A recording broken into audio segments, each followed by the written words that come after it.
بسم اللہ الرحمن الرحیم۔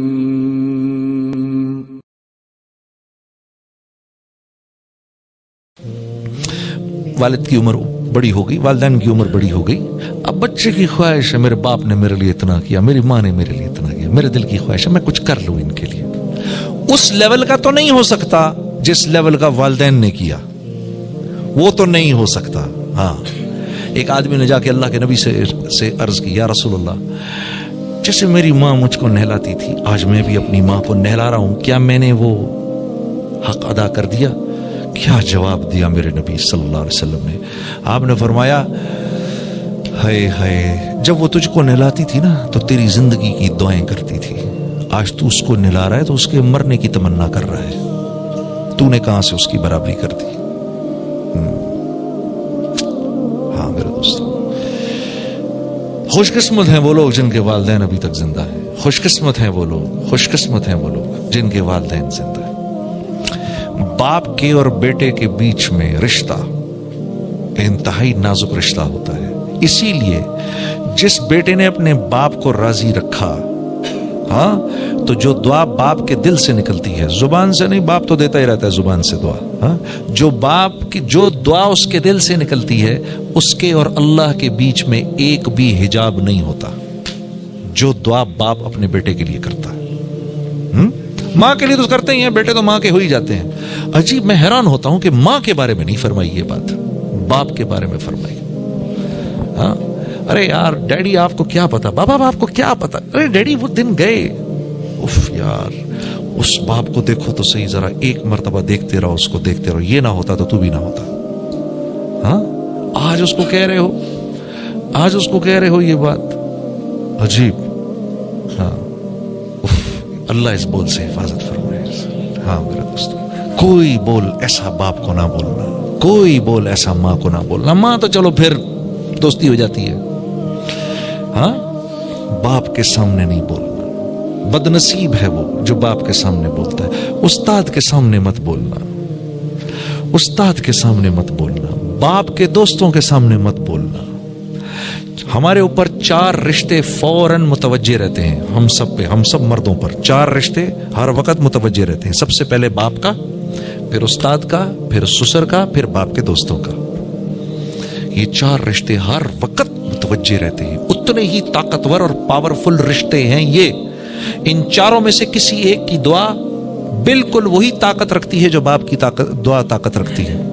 باپ کے کسی دوست نے دعا دے دی بیٹا آپ کو، دیکھو میں نے کیا کرنا ہے، باپ کے دوست کا، باپ چلا گیا میں کیا کرنا ہے، لیکن وہ بات باپ کے دوست کو وہ بات یاد ہے کہ میں آیا کرتا تھا اس گھر میں، چھوٹا سا تھا، اس کو گود میں بٹھاتا تھا، میرا دوست تھا، آج میرا دوست چلا گیا، آج یہ مجھے نہیں پوچھ رہا، حالانکہ اس بات کا احساس مجھے نہیں ہو رہا، مجھے فرق ہی نہیں پڑ رہا، بھئی اب ابا نہیں ہے تو چلو اب دوستوں کا میں کیا کروں، ان کے دوستوں کا۔ ہاں، کیسا عجیب دین ہے۔ لیکن میرے عزیز دوست، تمہیں اس بات کا احساس نہیں ہو رہا کہ ان کے دل پر کیا گزر رہی ہے۔ وہ تو آیا ہی کرتے تھے اس گھر میں، تم بہت چھوٹے تھے اس وقت، تم سے پیار کرتے تھے، ملتے تھے، تمہیں ٹافیز دیتے تھے، کچھ کرتے تھے، ٹھیک ہے۔ آج وہ اس بات کی تمنا کر رہے ہیں کہ جتنی عزت اس کا باپ میرا دوست کیا کرتا تھا، کاش اس کا بیٹا بھی میری اتنی عزت کرے، اس گھر میں مجھے اتنا ہی ویلکم کرے۔ اس لیے اللہ نے یہ 4 رشتے ہمارے ساتھ موت تک کے لیے جوڑے ہیں۔ ہاں،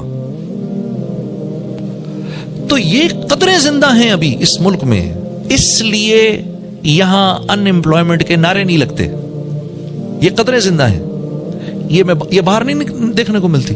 آپ یقین کرو، جس وہاں بھاگنے کی آپ تمنا کرتے ہو، وہاں آدمی آپ کے منہ کے سامنے بیٹھ کر کھائے گا اور آپ سے نہیں پوچھے گا۔ کیسی عجیب بات ہے۔ یقین آ رہا ہے آپ کو اس بات کا کہ آپ بیٹھ کر کھائیں، آپ کے سامنے ایک دوست بیٹھا ہے، ساتھی بیٹھا ہے، اور آپ اس کو آفر بھی نہ کریں؟ وہاں تو یہ قدریں مر چکی ہیں۔ وہ سوسائٹی دوسری بنیادوں پر زندہ ہے، وہ بنیادیں دوسری ہیں ان کی، وہ اجتماعی بنیادیں ہیں جس بنیاد پر اللہ رب العزت کسی قوم کو خلافت عطا فرماتے ہیں، انہوں نے ان بنیادوں کو زندہ رکھا ہے، انہوں نے عدل کو زندہ رکھا ہے، وہاں عدل ہوتا ہے۔ اس وجہ سے، اور عدل اللہ کا سب سے بڑا حکم ہے، عدل اللہ کا سب سے بڑا حکم ہے۔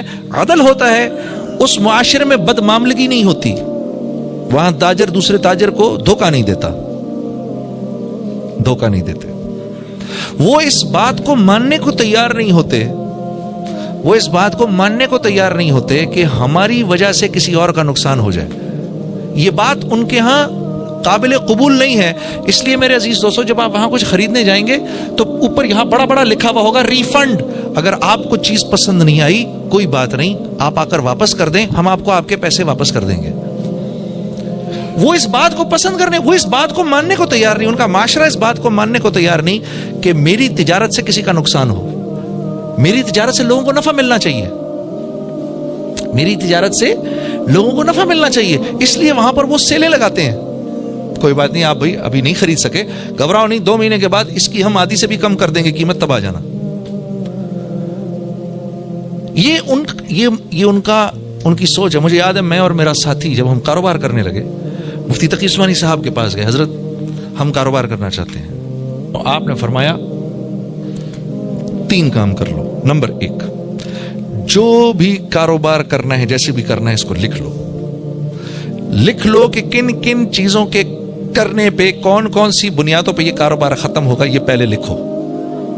نمبر 1. نمبر 2، اس بات کا عزم کرو کہ ایک دوسرے کو دھوکہ نہیں دو گے، اس بات کا عزم کرو. نمبر 3، اس بات کی نیت کرو کہ اس کاروبار سے ہم نے مسلمانوں کو نفع پہنچانا ہے. یہ کہاں سے لاؤں میں؟ یہ بات تو میں نے کبھی سنی ہی نہیں. اچھا اگر سنی بھی تو مجھے یہ پتہ ہی نہیں کہ میں نے یہ کاروبار کیسے کرنا ہے کہ میں بھائی کو نفع دوں اس سے. میں تو کر ہی اس لیے رہا ہوں کہ ان کا مال اپنی جیب میں ڈالوں،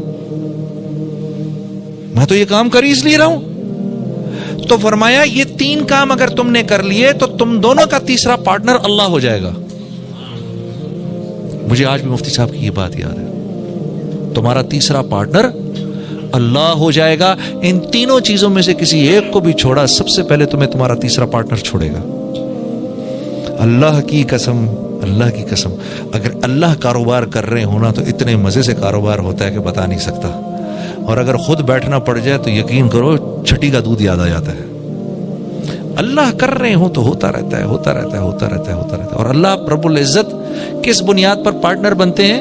اگر وہ کاروبار محمد صلی اللہ علیہ وسلم کے طریقوں سے ہو رہا ہے تو اللہ پارٹنر بن جاتے ہیں، خود چلاتے ہیں. کیا کیا کچھ بتاؤں میں آپ کو، کیا کیا کچھ بتاؤں.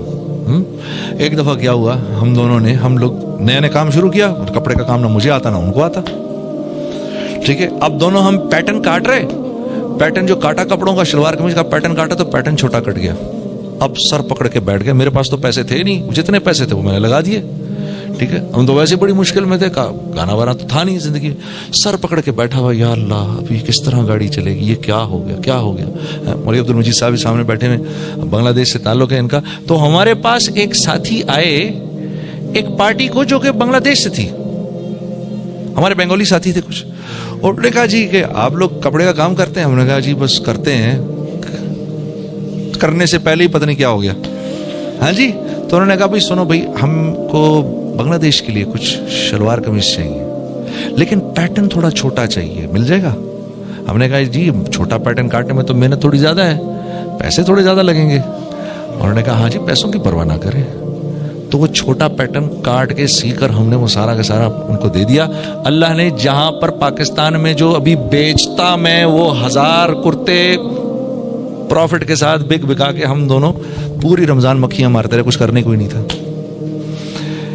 تو جب اللہ پارٹنر بنتے ہیں تو پھر وَمَن يَتَّقِ اللَّهَ يَجْعَل لَّهُ مَخْرَجًا وَيَرْزُقْهُ مِنْ حَيْثُ لَا يَحْتَسِبُ ہو جاتا ہے. وَمَن يَتَّقِ اللَّهَ يَجْعَل لَّهُ مِنْ أَمْرِهِ يُسْرًا ہو جاتا ہے.